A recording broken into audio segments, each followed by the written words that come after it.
Es tiempo de hablar de Jesús. La lectura sin comentarios del libro El deseado de todas las gentes. Capítulo 28. Leví Mateo. Hablemos de Jesús. Omar Medina les acompaña.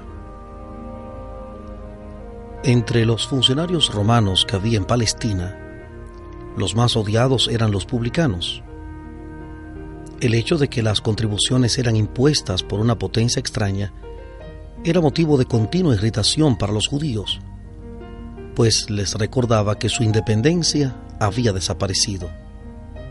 Y los cobradores de impuestos no eran simplemente instrumentos de la opresión romana. Cometiendo extorsiones por su propia cuenta, se enriquecían a expensas del pueblo. Un judío que aceptaba este cargo de mano de los romanos era considerado como traidor a la honra de su nación. Se le despreciaba como apóstata, se le clasificaba con los más viles de la sociedad. A esta clase pertenecía Leví Mateo, quien después de los 4 discípulos de Genesaret fue el siguiente en ser llamado al servicio de Cristo. Los fariseos habían juzgado a Mateo según su empleo, pero Jesús vio en este hombre un corazón dispuesto a recibir la verdad. Mateo había escuchado la enseñanza del Salvador. En la medida en que el convincente Espíritu de Dios le revelaba su pecaminosidad, anhelaba pedir ayuda a Cristo, pero estaba acostumbrado al carácter exclusivo de los rabinos y no había creído que este gran maestro se fijaría en él. Sentado en su garita de peaje un día, el publicano vio a Jesús que se acercaba. Grande fue su asombro al oírle decir: «Sígueme». Mateo, dejadas todas las cosas, levantándose, le siguió.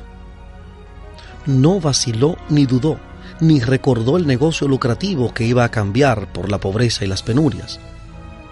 Le bastaba estar con Jesús, poder escuchar sus palabras y unirse con él en su obra. Así había sido con los discípulos antes llamados. Cuando Jesús invitó a Pedro y sus compañeros a seguirle, dejaron inmediatamente sus barcos y sus redes. Algunos de estos discípulos tenían deudos que dependían de ellos para su sostén, pero cuando recibieron la invitación del Salvador, no vacilaron ni preguntaron: ¿cómo viviré y sostendré mi familia? Fueron obedientes al llamamiento, y cuando más tarde Jesús les preguntó: cuando os envié sin bolsa y sin alforja y sin zapatos, ¿les faltó algo? Pudieron responder: nada. Lucas 22:35.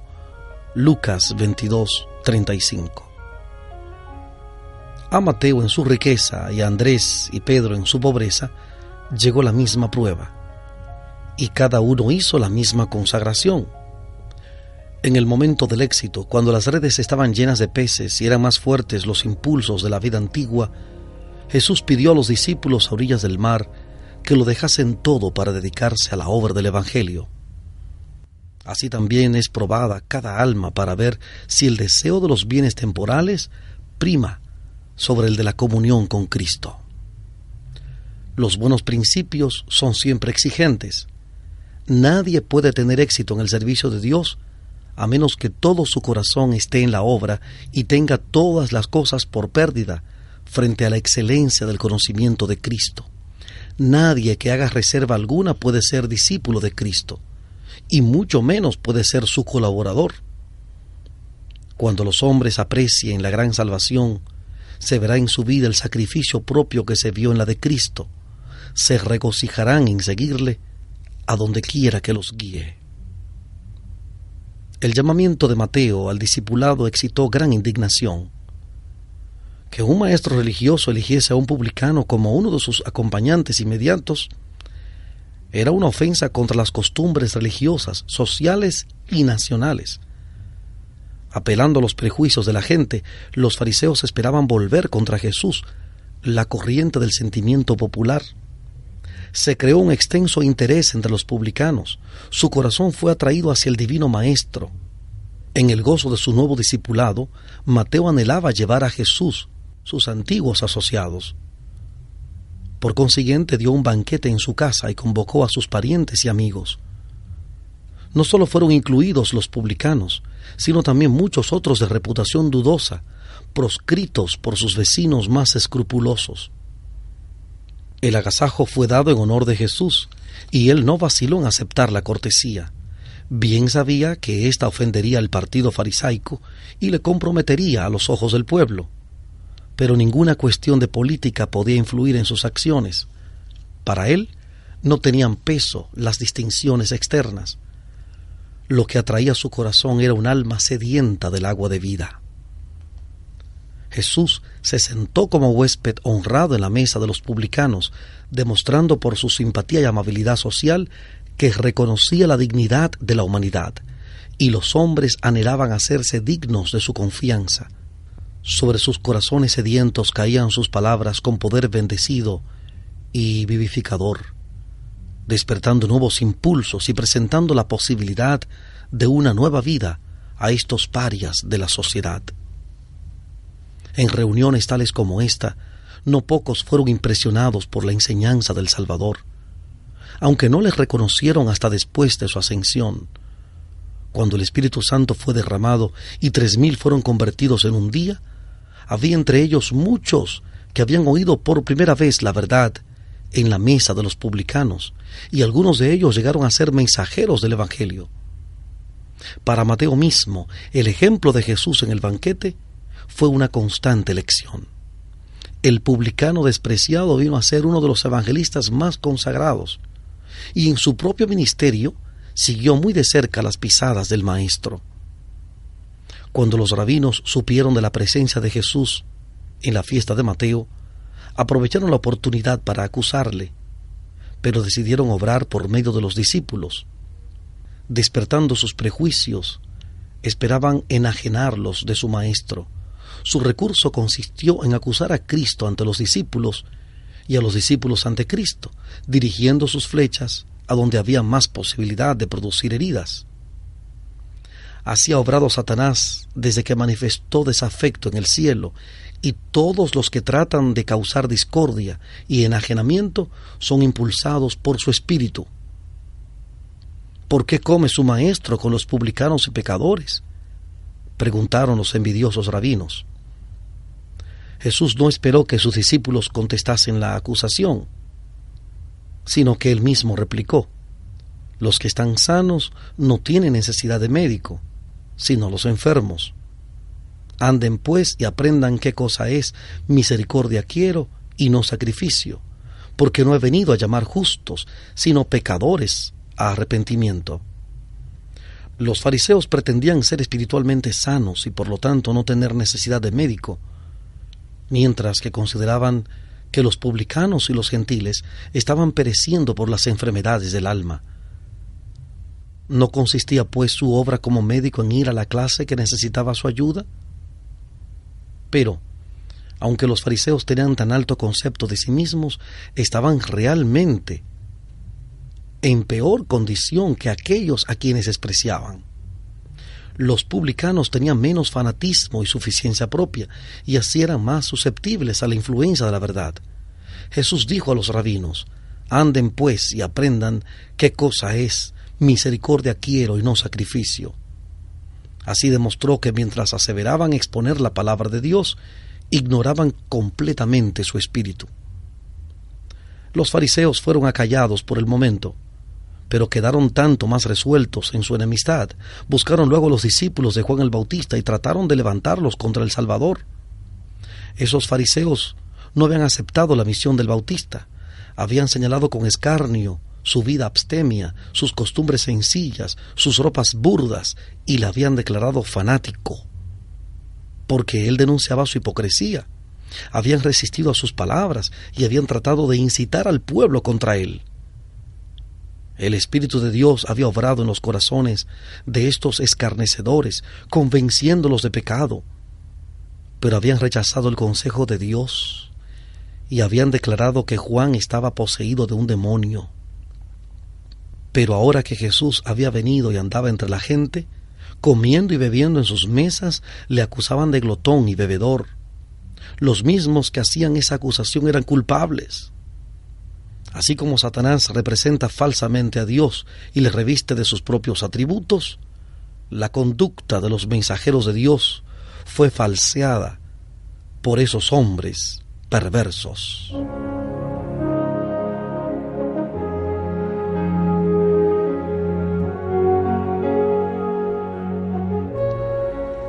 Estamos presentando la lectura sin comentarios del capítulo 28 del libro El deseado de todas las gentes. Capítulo 28. Leví Mateo en Hablemos de Jesús. Los fariseos no querían considerar que Jesús comía con los publicanos y los pecadores para llevar la luz del cielo a aquellos que moraban en tinieblas.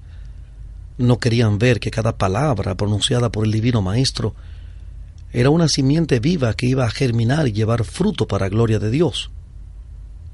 Habían resuelto no aceptar la luz, y aunque se habían opuesto a la misión del Bautista, estaban ahora listos para cortejar la amistad de sus discípulos, esperando obtener su cooperación contra Jesús.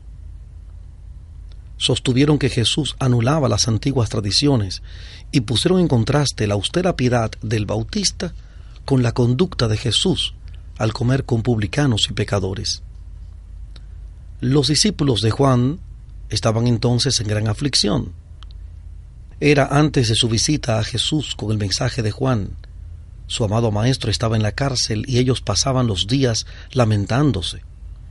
Jesús no hacía ningún esfuerzo para librar a Juan y hasta parecía desacreditar su enseñanza. Si Juan había sido enviado por Dios, ¿por qué seguían Jesús y sus discípulos una conducta tan diferente?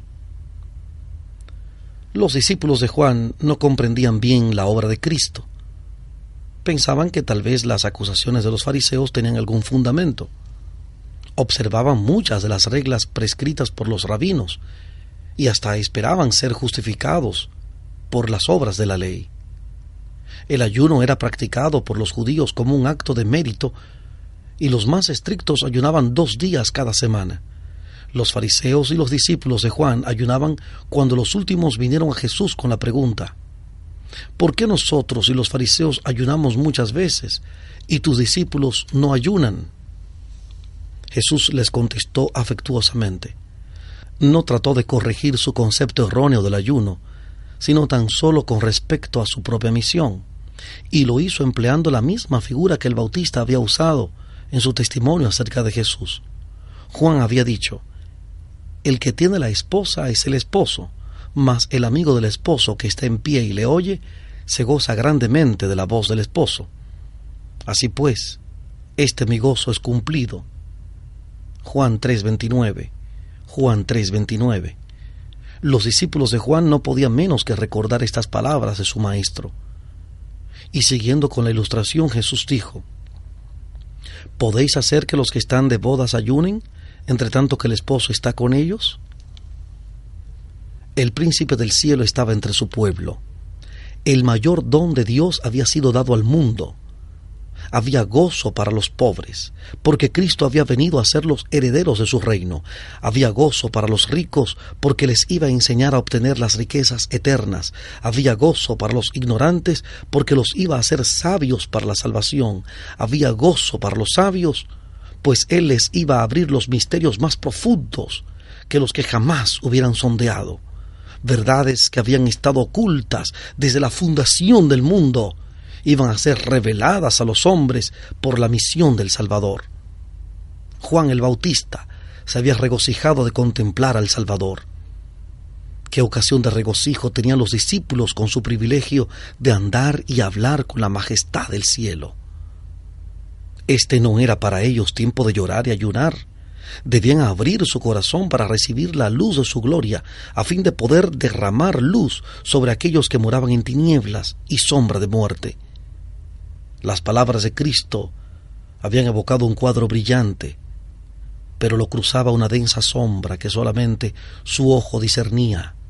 Vendrán días, les dijo, cuando el esposo les será quitado. Entonces ayunarán en aquellos días. Cuando viesen a su Señor traicionado y crucificado, los discípulos llorarían y ayunarían. En las últimas palabras que les dirigiera en el aposento alto, dijo: un poquito y no me veréis, y otra vez un poquito y me veréis. De cierto os digo, que vosotros lloraréis y lamentaréis, y el mundo se alegrará. Empero, aunque vosotros estaréis tristes, vuestra tristeza se tornará en gozo. Juan capítulo 16, versículos 19 y 20. Juan capítulo 16, versículos 19 y 20.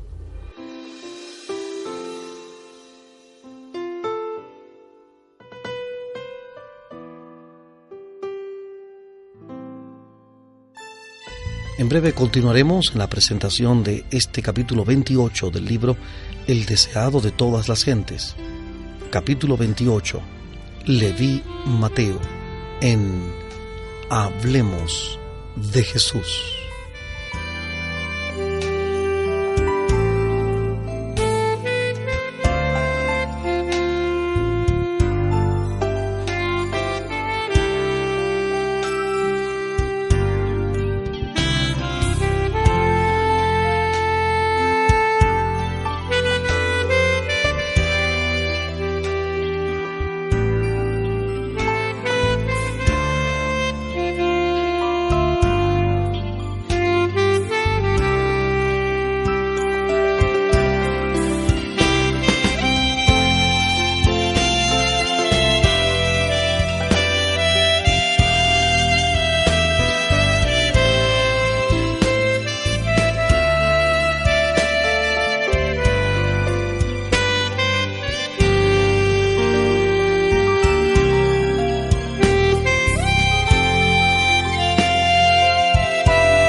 Volvemos a la presentación de este capítulo 28 del libro El deseado de todas las gentes. Capítulo 28, Leví Mateo.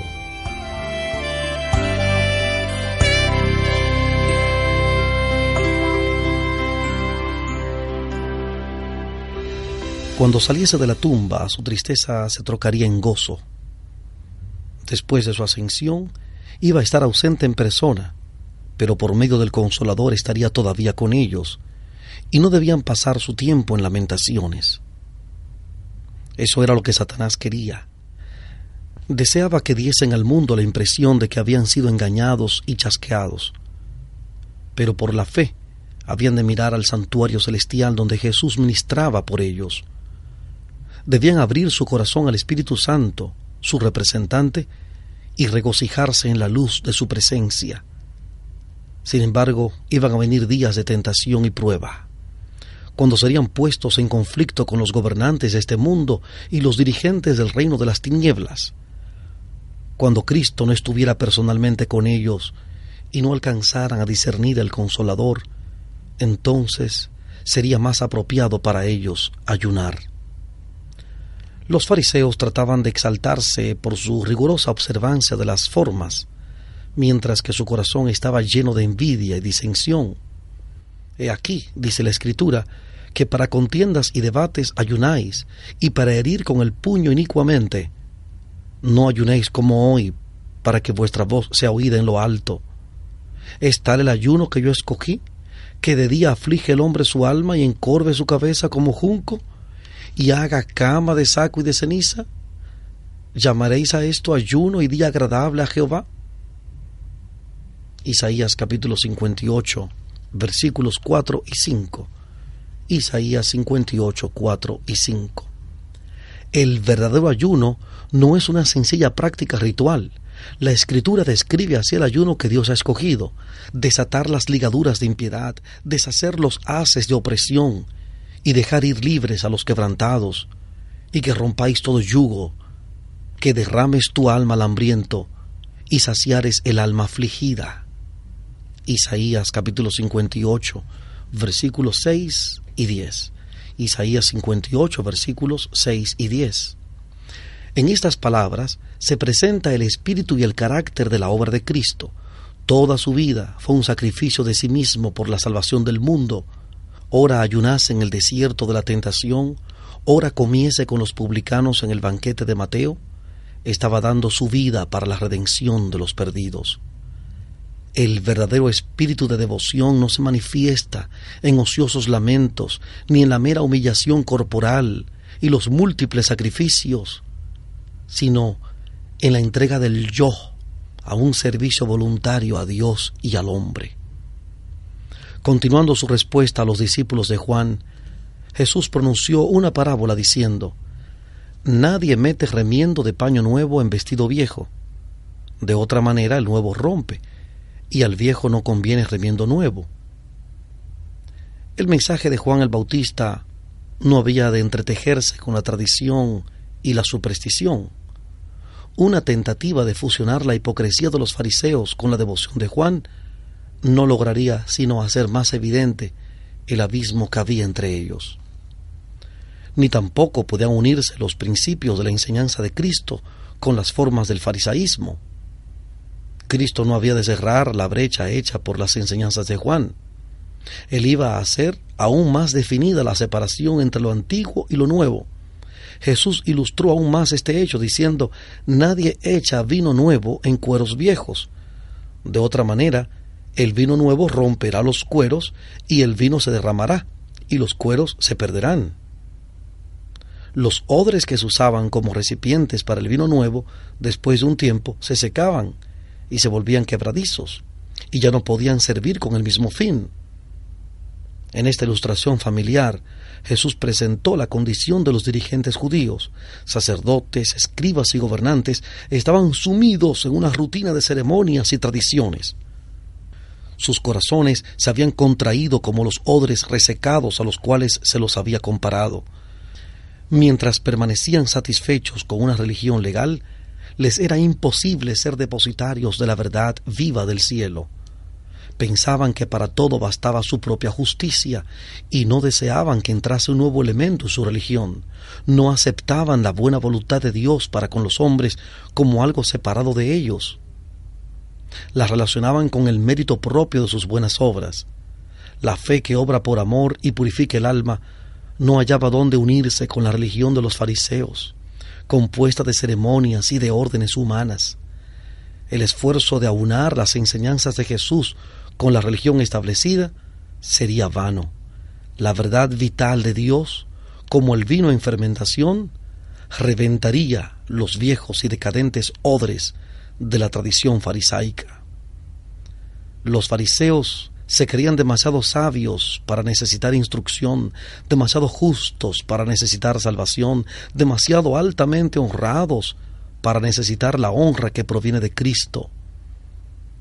El Salvador se apartó de ellos para hallar a otros que quisieran recibir el mensaje del cielo, en los pescadores en instrucción, en los publicanos de la plaza, en la mujer de Samaria, en el vulgo que le oía gustosamente, halló sus nuevos odres para el nuevo vino. Los instrumentos que han de ser usados en la obra del Evangelio son las almas que reciben gustosamente la luz que Dios les manda.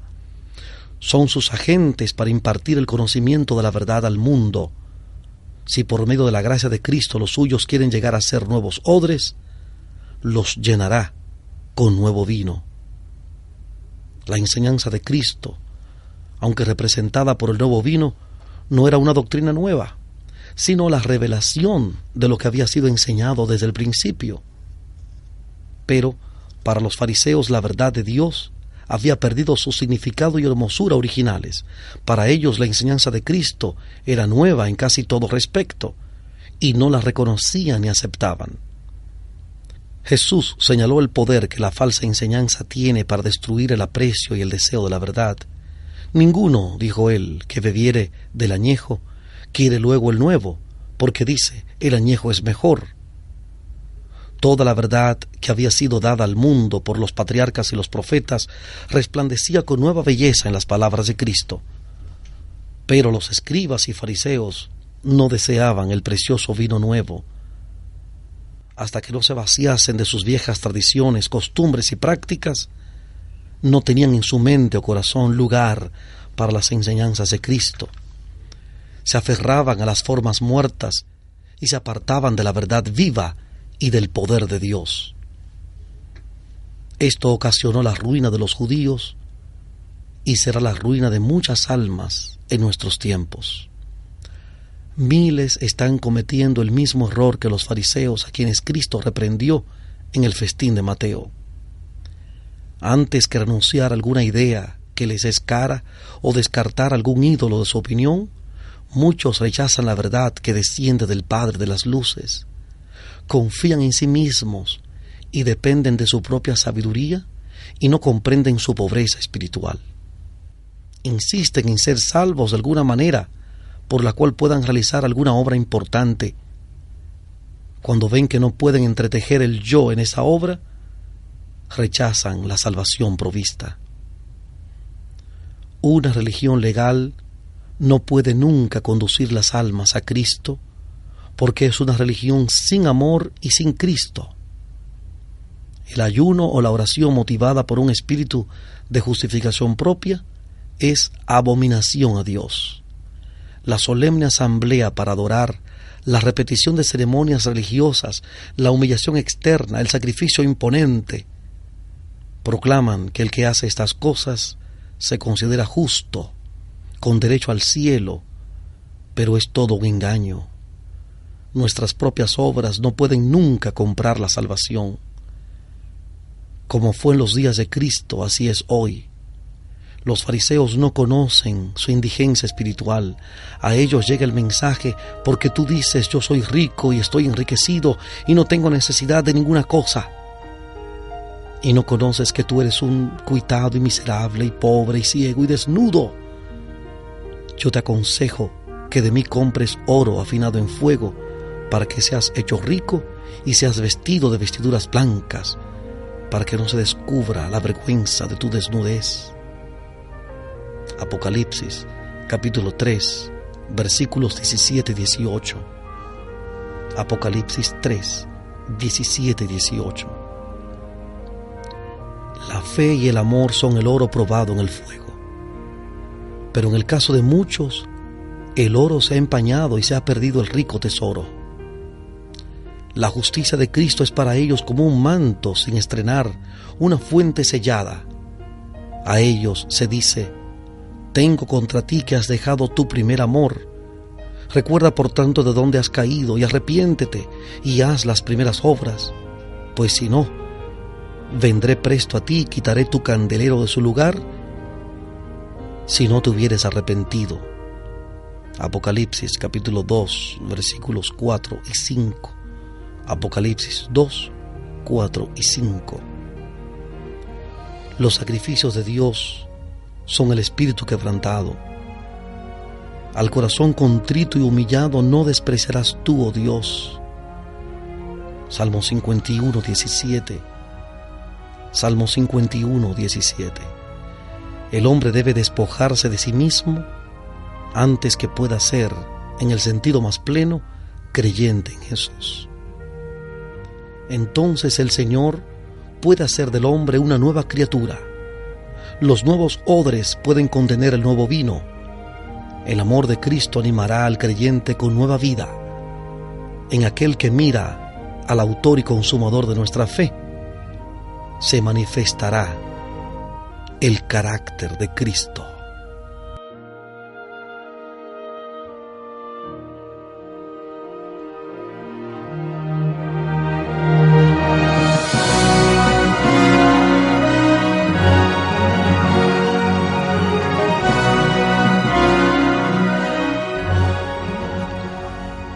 Hemos presentado la lectura sin comentarios del capítulo 28 del libro El deseado de todas las gentes. Capítulo 28. Leví Mateo. Este capítulo está basado en el Evangelio según San Mateo, capítulo 9, versículos 9 al 17. Mateo 9, 9 al 17. Marcos 2, 14 al 22. Marcos 2, 14 al 22 y Lucas capítulo 5, versículos 27 al 39. Lucas 5, 27 al 39. Hablemos de Jesús. Omar Medina les agradece la fina gentileza de la atención dispensada. Que Dios les bendiga.